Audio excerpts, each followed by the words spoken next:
Hey everybody, welcome back. This is another one of those videos where I'm fixing another Klipsch speaker. I know the Klipsch guys and a lot of guys out there hate it when I say I'm fixing something, which kind of implies that it's broken. But in this case, I'm fixing some stuff. And we're gonna dive into this and we're gonna learn some stuff today. So get you a chair, pull it up, hang on. We're going to go into some real meat here and talk about the Klipsch speaker, the RP-6000F version 2. And we're going to look at a whole group of Klipsch speakers in general to get a better understanding of kind of what's going on here. Before I get started, though, I want to thank Erwin over in Germany for sending me some more really cool soccer t-shirts. Thanks, Erwin. This is...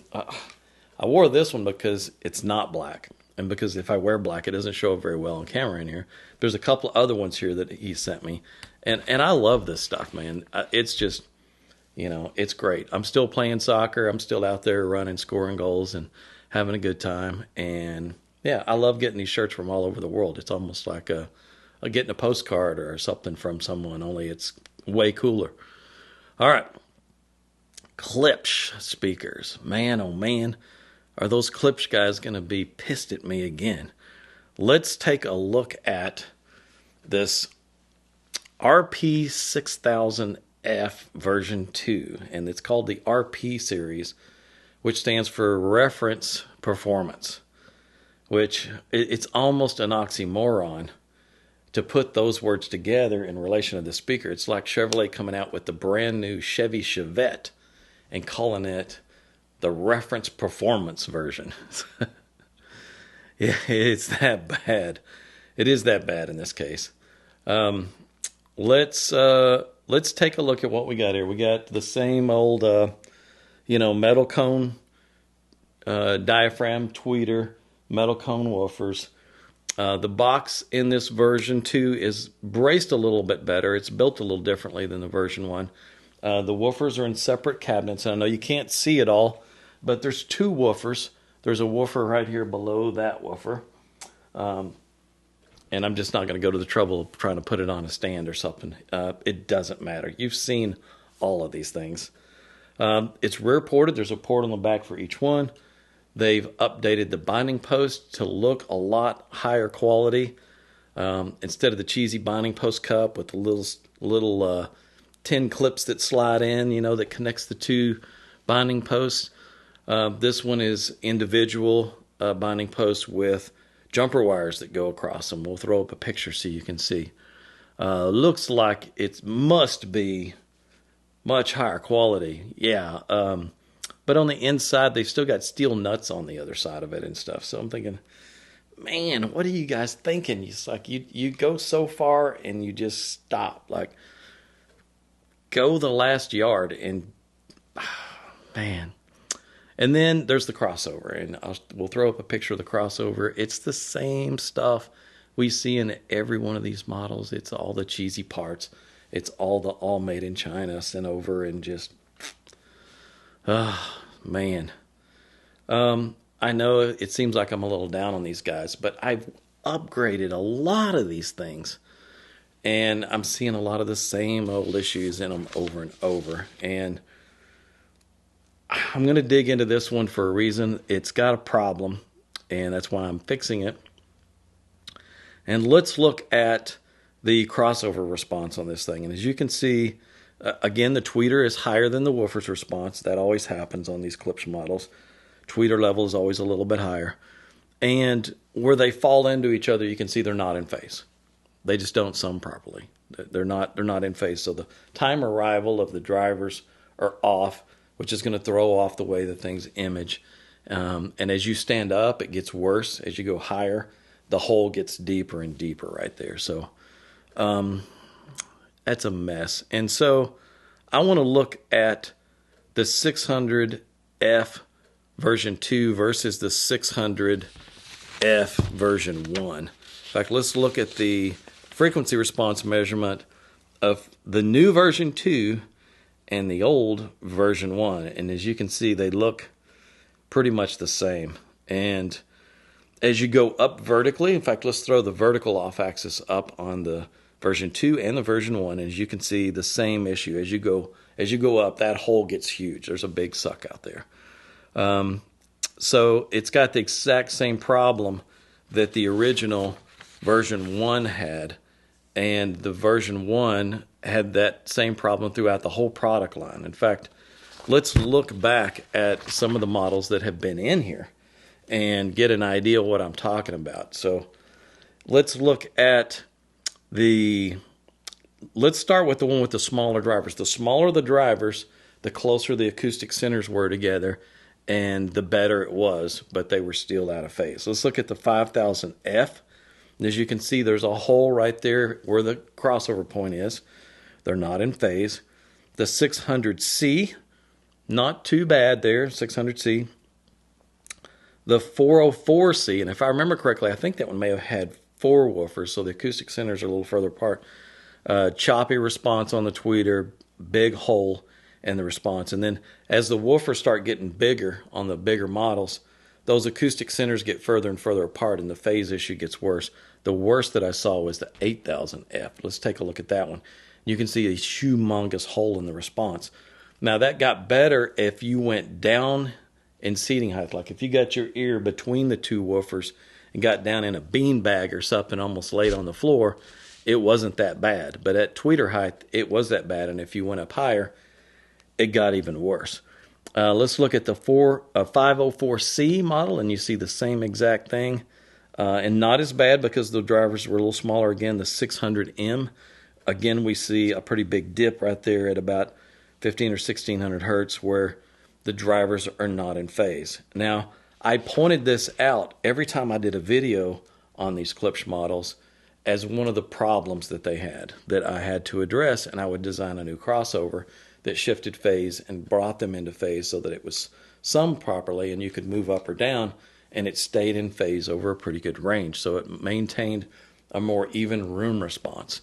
And, you know, when I first started doing a bunch of these Klipsch upgrades, the Klipsch fanboys just freaked out on me and said, you know, you're just ruining the sound of these Klipsch. They're designed that way on purpose. That's the way they're supposed to sound. That's the house sound. Which, in my response to that is that's not a house sound. When drivers are not in phase properly, that's a hole in the response. And that's a design error. And to back that up, Klipsch, which I know watches all of my videos, took the RP line and they redesigned the crossover in that whole product line. And the thing that we're seeing now in the version 2 models is that the drivers are now in phase. They went back and designed a crossover that would correct that huge hole in the response to where they would stay balanced. It was still the same cheesy parts and the same drivers and has kind of the same sound, but they corrected that problem. And let's look at a couple of them. Let's look at the 504C, the way it was originally, and then the 504C version 2. Notice some things there. You notice the tweeter level is still a little too hot, but it doesn't have that huge dip in the response anymore. They've gone in and they've redesigned it. Looking at the 600M, let's look at it and the 600M version 2, and you can see they did the same thing. When they redesigned that crossover, they shifted the phase by using different order filters, and they got those drivers to sum nicely so that there's no big hole in the response. And as you moved up vertically, it didn't get worse as fast as that. It maintained a better response. So I know they were listening to me in the videos, and I know they went back to the drawing board and redesigned all those models. So it is a problem when drivers are out of phase. But let's go back to this speaker and let's compare the version 1 with the version 2. Let's look at let's start with the version 1 frequency response again and look at the version 2 frequency response again. Notice that they're almost exactly the same. Horizontal off-axis response, if we look at the 2 there, drops off very similarly. Vertical off-axis, again, you can see as you move up, that hole gets huge. Spectral decays, the version 1 versus version 2. You can see it's very similar. They actually have a pretty clean spectral decay. The version 2 had a little bit of resonance there near the crossover point, but not bad. The impedance was a little higher on the original. It dipped to only 5.1 ohms, whereas this model dips to 3.8 ohms. So there's definitely some stuff going on there that needed to be addressed, you know. So first thing I did was look at the raw driver responses. Let's look at the tweeter response, and you can see it has a rising response as it goes lower in frequency. That's because of that horn effect. It compresses those lower wavelengths as they're coming out of there, and it's like screaming through a megaphone. It makes it louder. That's why you see a rise in the response that way. The woofer's response is flat out horrible. That's not the kind of frequency response you want to see out of a woofer. That requires a little bit of correction. And if you let it play up too high, those things ring like crazy. You can see huge humps down there at the bottom. Let's look at the upper and lower woofer curves. Yeah, it's just rough. So the tweeter, actually, I can deal with that response. It's the woofers that are pretty tough. Luckily, the tweeter plays down low enough that I can get the woofers out of those ranges where they're just completely breaking up. So let's look at what I was able to do with this thing. Let's look at this as a comparison also. Let's look at the frequency responses and everything, one next to the other. Another thing you'll note too is this originally was a two-way design, and I've turned it into a 2.5-way design. So I'm shifting the acoustic centers, which the acoustic center, the way it was halfway between the two woofers. With the top woofer being the only one playing all the way up to the tweeter, the acoustic centers now is the middle of the top woofer to the tweeter, and then the lower woofer is just playing some of that bottom end only. So as a three-way design, it brought the sensitivity down a little bit, but it brought it down to where it matched the lower frequency range. Like down below 200 hertz, the frequency response before was just dropping off, and now everything's brought down to that frequency response level, and it's flat all the way across. So now we've got accuracy all the way across. Another thing to keep in mind too, when we're looking at these measurements, and I'm making all these corrections are corrections in accuracy. It doesn't mean that it's going to sound better one way versus the other. The frequency response doesn't say this sounds better. It could have a flat frequency response, and it could still sound like crap. It could still have cheesy parts in there just sucking the life out of it. But we're addressing that issue as well. But the frequency response being flat is a sign that it's accurate. So you know that the loudness level of everything is where it's supposed to be and not exaggerated and skewed and hotter and craziness. So keep that in mind. Let's look at the original crossover response versus the new crossover response that I was able to do to this thing. Notice how the frequency response now is extremely accurate. It's nice and smooth all the way across. In fact, let's look at the spectral decay from before, and let's look at the spectral decay now with the new crossover that I designed for it. And you notice it has a really freaking smooth spectral decay. I mean, this thing is crazy smooth. I've got all of that ringing out of the woofer's upper ranges. The tweeter isn't holding any stored energy. As far as stored energy goes, this is really, really good in that sense. So that's one big plus in it tells you something about how the speaker's going to sound. If it has a lot of stored energy, that means it's continuing to ring and play after the signal is stopped. In this case, once the signal stops, it stops, and it's much better now even than it was. Let's look at the horizontal off-axis compared from the way it was before to now, and you notice that with the filter that I'm using on it, it's much more consistent, and it drops off evenly in both directions. Now, there's the biggie here. Let's look at the vertical off-axis. Now, these are measured exactly the same. Let's look at the original and the new. That's moving the microphone up 4 inches per measurement at only 1 meter. And as you can see now, it maintains a much more even response in all directions. The impedance is much more balanced now. It did drop to 3.8 ohms originally. We can see in the original measurement.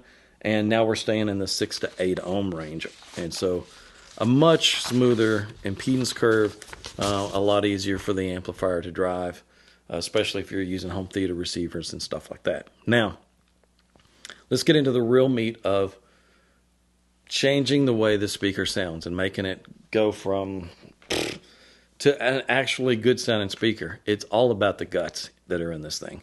You know, the crossover is the heart of every speaker. And cheesy parts are just, they're going to hold a residual charge and then release it. There's smearing effects that are caused by the iron core inductors, by those cheap caps, electrolytics especially, sandcast resistors and stuff. They're just cheap parts. And you can't expect high-end performance out of something that's loaded with cheap parts. So the upgrade is going to get rid of all of that, and it's going to use high-quality air core inductors, 16-gauge coils on the woofers. We're going to use all polypropylene caps from JB Polycap except the tweeter circuit. We're going to drop a couple of sonic caps on the tweeter circuit and our own new resistors that we're doing, and or some of the Dayton resistors that we've got in stock that are actually pretty good resistors. They're a copper resistor. And it's going to come with a set of tube connectors, all new wiring, which this thing has cheesy thin gauge PVC jacketed wiring on it. All that's going to improve. So much cleaner signal transfer, and that is going to improve how much resolution there is quite a bit just in the connectors and wire. And it's going to come with 5 sheets of the new no-res, so you can go through this thing and line it with the no-res and damp out some of the cabinet ringing, which, you know, anytime we see these speakers like this, there's always cabinet resonance issues. That always colors the sound. It's not part of the house sound. It is noise, plain and simple. And when you damp that out of it and you line that with the no-res, and suddenly you hear resolution in the bass response. You hear a cleaner vocal region. It's amazing how much cleaner everything sounds when you just remove the noise out of everything. And so we'll put together a whole package. We'll have it there online. By the time that this video launches, you can go there and order it, and you can upgrade this thing. And Klipsch, again, I know you guys watch this video. I'm disappointed in you with this one.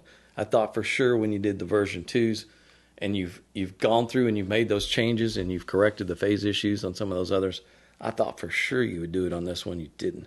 So I'm very disappointed.